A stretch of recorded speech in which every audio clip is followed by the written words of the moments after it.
Good afternoon and good morning.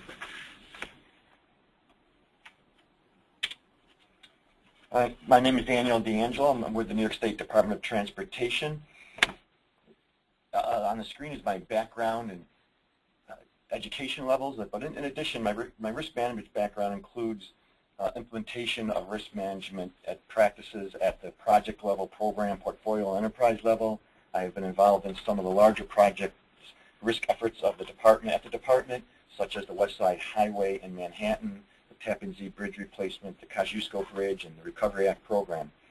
When I was the director of the Quality Assurance Bureau here at the department, we prepared the department's risk manual for capital projects.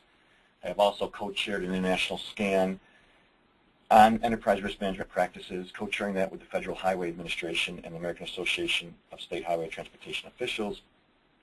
I've also had the privilege of serving on some research committees, one in particular, the Strategic Highway Research Program, 2 renewal focus area where we've developed a guide for complex projects risk management, which I'll talk about in a few minutes. In addition, I've sat on several other technical committees related to risk, such as environmental and costs, addressing those risk categories. This presentation, we're going to cover three learning objectives. First, why is aligning risk efforts necessary and beneficial? We'll briefly discuss 2 case studies to demonstrate the challenges and benefits of aligning risk approaches. And we'll conclude with the latest research in the products of advanced risk management practices at the project to enterprise level. First, some background. For those that may not be too familiar with New York State, it's the 11th, well, it became the 11th state in the United States. Its biggest city is New York City. Geographically, it's about the 27th largest state in the United States. The population of the state is approaching 20 million people. Major cities are basically located along the main rivers in New York State. On the east side, you have the Hudson River that runs north-south. The Mohawk River runs west-east. And then we have the Genesee River that's on the western end of the state. And the state nickname is the Empire State. People who aren't familiar with New York often picture it only as New York City, but in reality, New York is so much more. It's actually one of the most diverse and beautiful states in America. Our landscape stretches from the natural wonder of Niagara Falls to the majesty of the Catskill and Adirondack Mountains, all the way down to the Hudson River down to New York City. Our state includes not only the most urban settings in the nation, but also some of the most rural, and our transportation system is both vast and complex. The New York State Department of Transportation has more than 2 centuries of service that started with the Erie Canal, but encompasses highways, bridges, mass transit systems, and airports. New York State Department of Transportation is the longest, and its predecessors is the longest tenured line function in New York State government. We have 17,400 bridges and 240,000 lane miles of roadway that carry 140 billion vehicle miles of traffic every single year. Our major functions or responsibilities really center around 3 areas. It's operating and maintaining the highway system and network. It's improving the system through capital projects, and a planning role which provides working with transit providers in our 13 metropolitan transportation organizations, providing intermodal connections, and providing resources to local governments. So with that as background, why? Why is alignment necessary? This is our first objective. Why is it necessary to align contractors with owner goals? Why is it necessary to align oversight agency efforts with owners' roles? Why is it necessary to align contractors with oversight agency efforts? Well, we're going to try answering these questions in this presentation. Looking at some independent studies, third-party studies. This is McGraw-Hill Construction, and focusing on the capital program delivery part of the department's roles. And I think most people are very aware that construction projects are inherent with risk. This study outlined the major risk with project delivery, change in scope, design changes, budget cost overruns, project approvals, safety issues, site conditions. But what was interesting with this study is that the responses demonstrated that the industry in itself perceives its own processes, procedures, and relationships as greatest risk to project delivery. In other words, it's not external factors like the environmental process or the economy or labor markets. So the positive implication of the study is that we have the ability to control these risks ourselves. Engineering News Record also documented this in 2011, noting that these changes can be addressed through a more formal implementation of risk control processes beyond simple checklists. Again, talk about the keywords in this quote are communicating and collaborating, and that's getting all at the theme of this presentation of alignment. Going back to the McGraw-Hill study on mitigation, the report provided several recommendations that they're shown here. Again, it's all about alignment and communication that a risk management approach provides. Bottom line, effective risk management involves a commitment to risk throughout the organization and the entire design and construction process. It's obviously an ongoing process. Key is having accurate, timely, and complete information. Provides a way of communicating issues and a plan for escalating those risks and addressing those and responding to them. Provides for greater transparency. It gets management and leadership involved, and it integrates the teams of owner, oversight, and contractor. Federal Highway Administration, which is the federal agency that oversees all the state DOTs and provides a big part of the funding of state DOTs here in the United States, also recognize this and recognize that risk management is probably the least standardized process of project delivery in state DOTs. As we know, that the Project Management Institute and the project management body of knowledge recognizes risk management as one of the nine core knowledge areas. And on August 1st, there's actually a 10th knowledge area being introduced. It becomes part of the process, and that's stakeholders. And again, this gets at that whole communication line.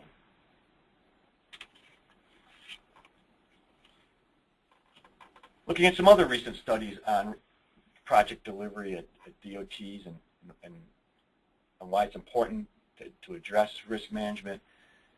This study done a year or so ago, it's very strongly worded. I always shock when I read this. It says, it's time for DOTs to understand and embrace risk management. And you think it would be more accepted or more widely used, and it's not throughout. We'll show some studies that show that. So again, notice the connection here from project to credibility, which typically is an enterprise risk or an enterprise goal. So it's all about, again, alignment, starting at the project level all the way up through the organization.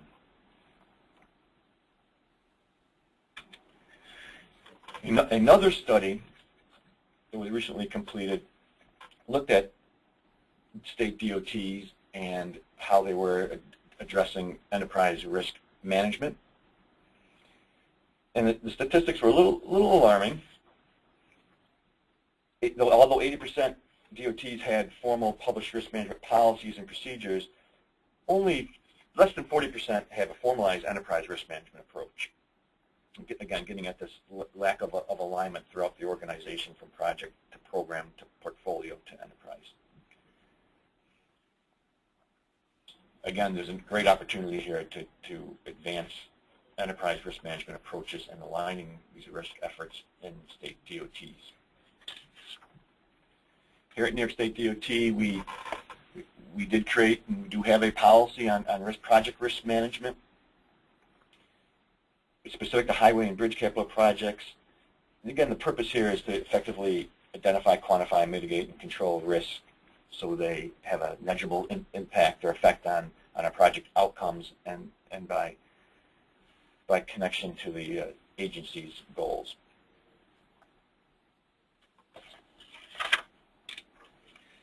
Another reason why we need to pay attention to risk management and aligning contractor, owner, and oversight agencies is state DOTs have more and more tools available to them to deliver their projects. So the variety of these methods that are listed here, the decision on which method to use to deliver a project or a program of projects in reality should be a risk-based decision. Once a decision is made, though, each method presents its different challenges to the owner and to the oversight agencies. Just another reason why it is necessary to have a structured approach to risk management and reinforces the need for alignment.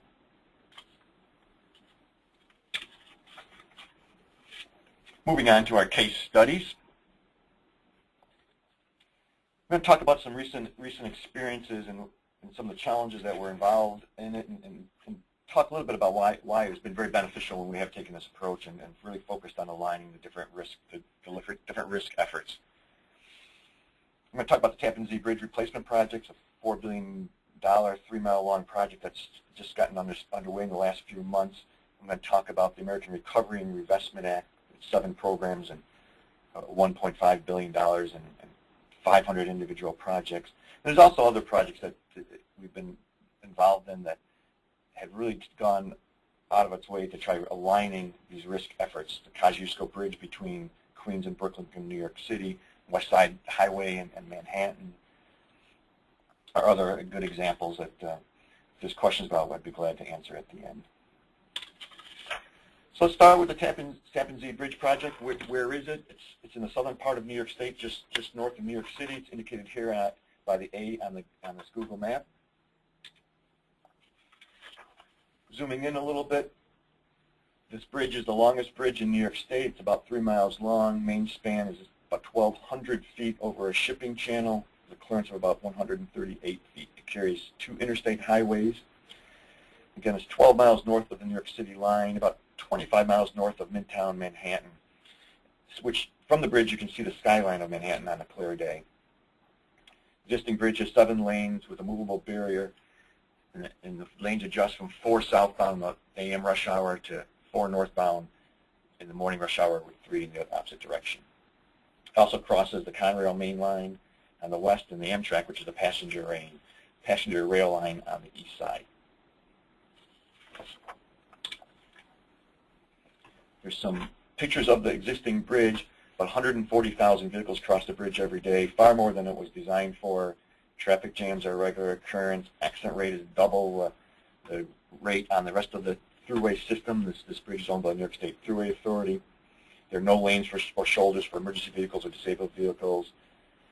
Expected maintenance costs were in the $3 to $4 billion range over the next 20 years. $750 million has been spent in the last 10 years on the bridge just maintaining it. And it just turned 58 years old.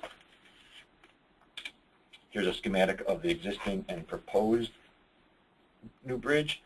The new bridge is to have 2 structures, 8 lanes with emergency lanes, a new toll plaza with a high-speed electronic easy pass, wide shoulders to accommodate express bus service, a dedicated bicycle and pedestrian path, has scenic overlooks.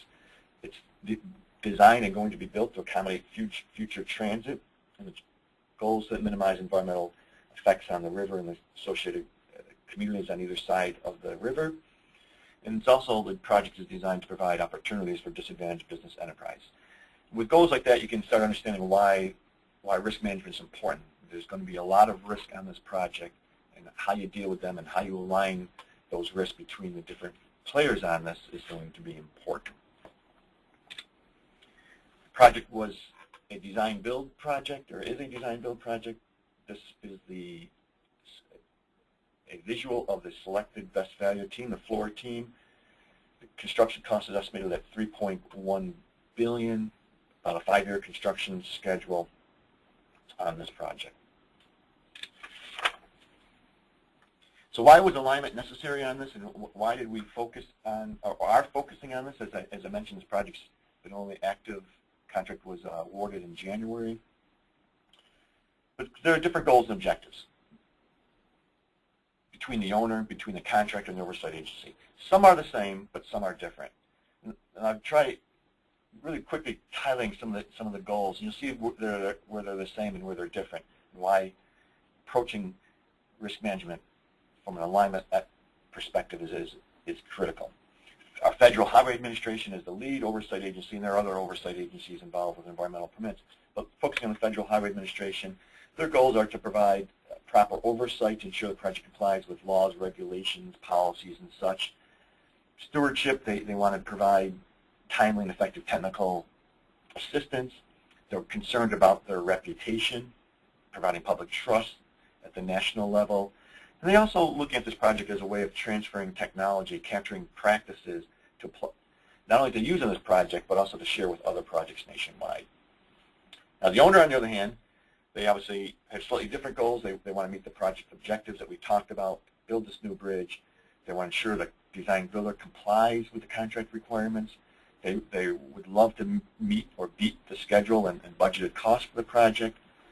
State government in general, and maybe nationally or internationally, is shrinking, so agency resources are limited.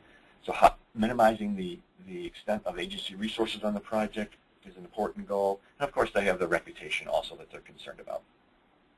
Looking at the contractor, our design build contractor, their primary focus is probably focused on maximizing profit, minimizing costs compared to what they bid on the project. They would like to meet or beat the schedule also. That translates into higher profit. And also they're concerned with their reputation.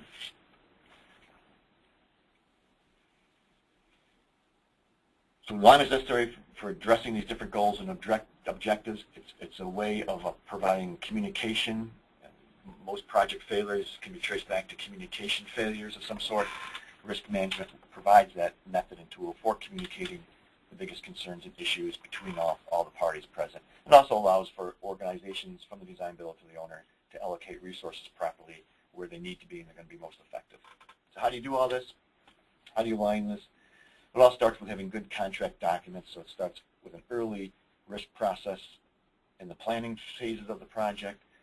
It involves partnering between all parties and all stakeholders to share objectives so everybody's aware of what everybody's trying to accomplish and we all can work together to ensure that everybody's successful. Sharing the risk registers.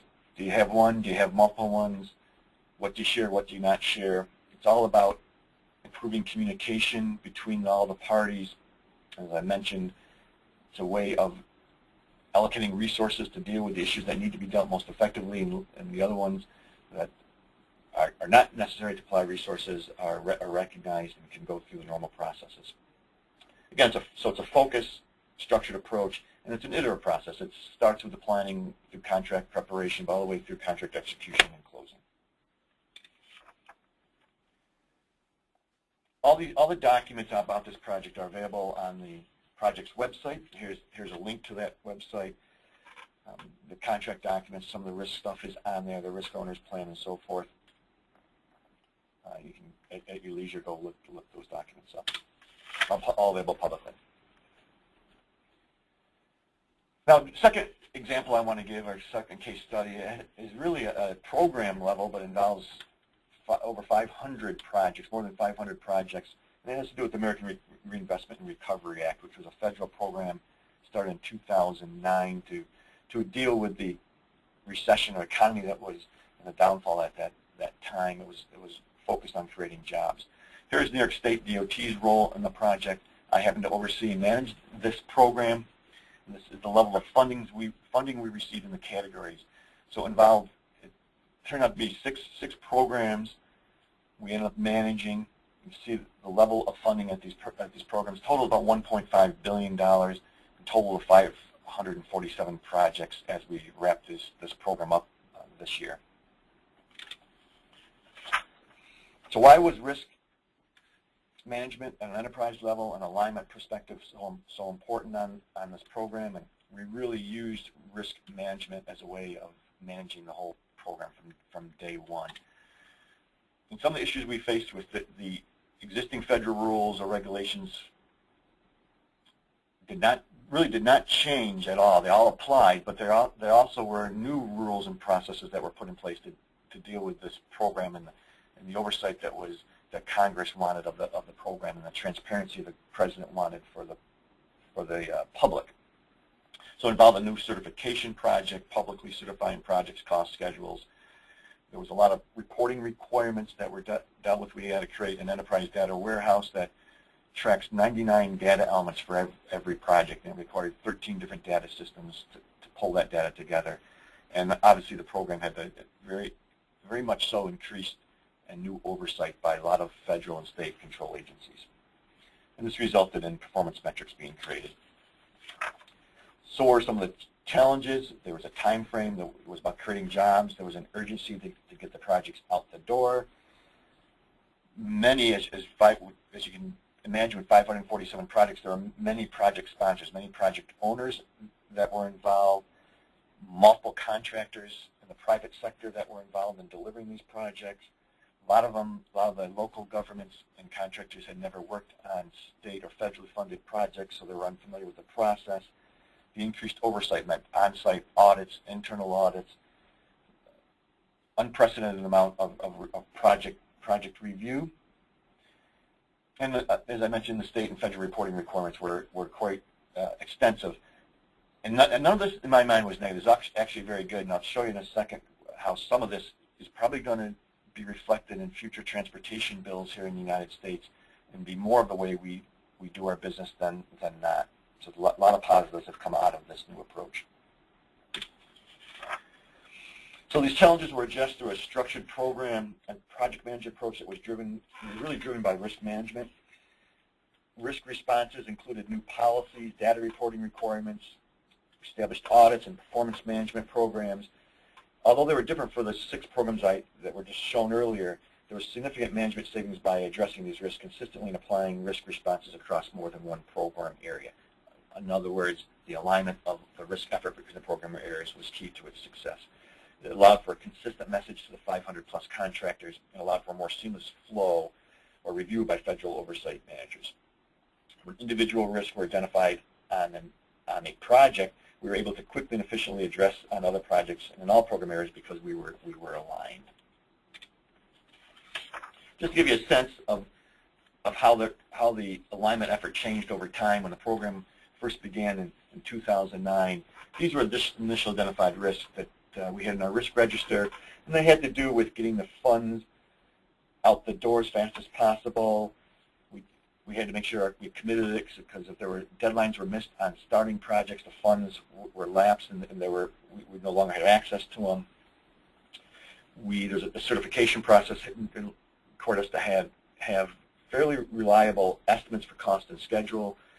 A lot of these projects were just being developed at that point, so we had to accelerate that, and we did that through a risk-based approach.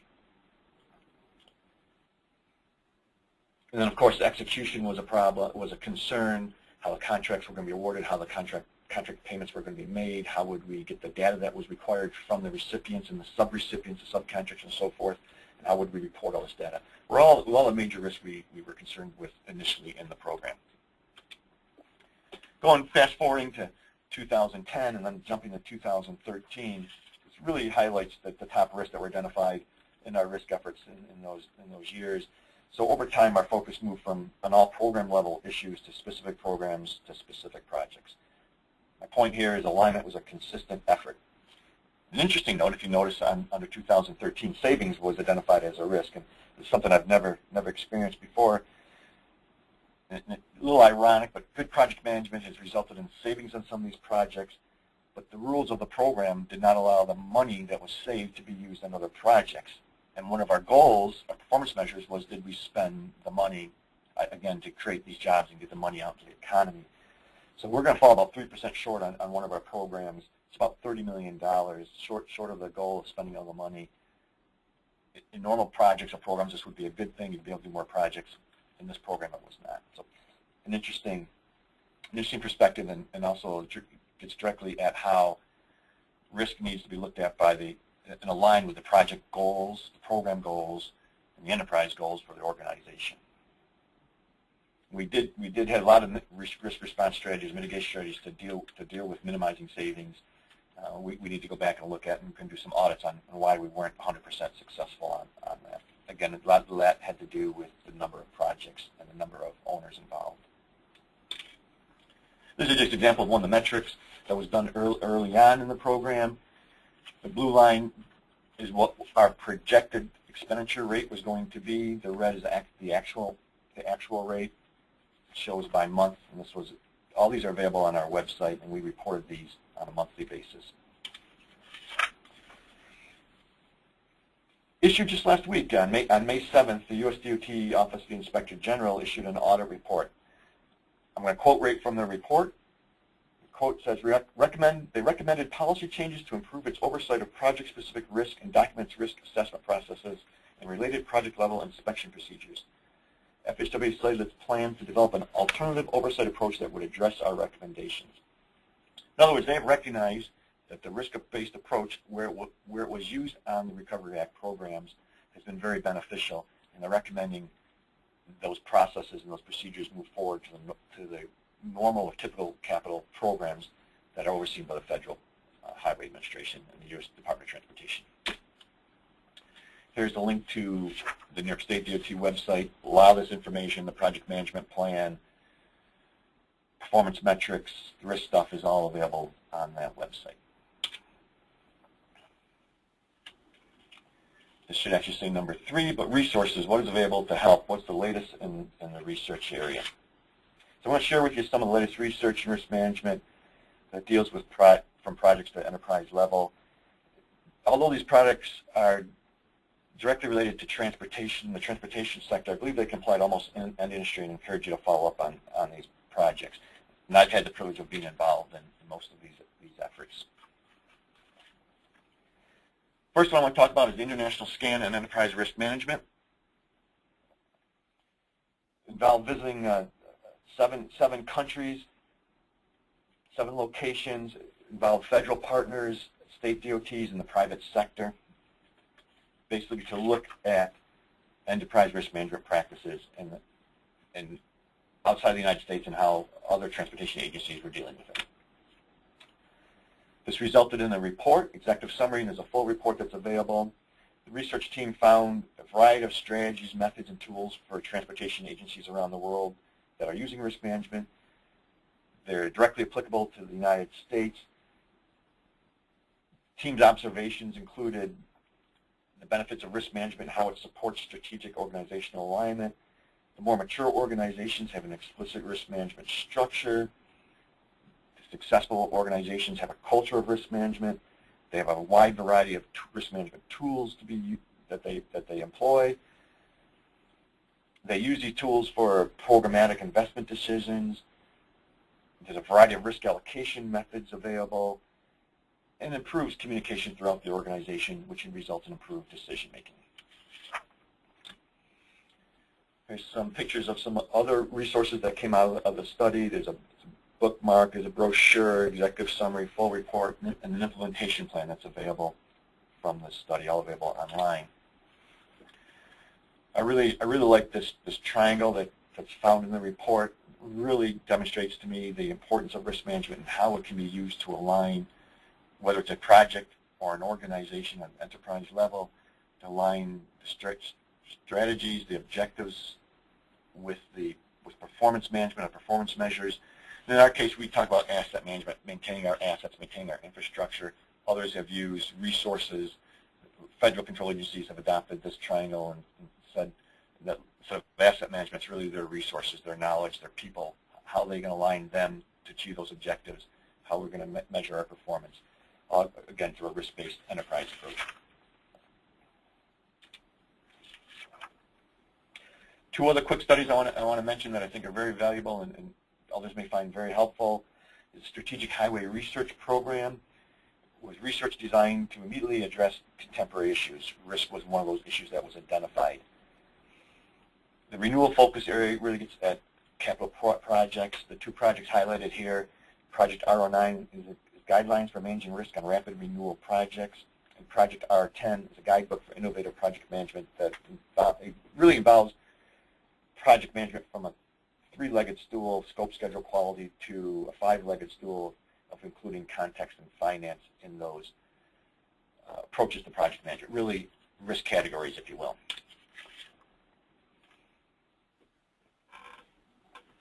So again, this Project R10, complex projects, really was planned at addresses being proactive early on, looking at projects from a much broader perspective,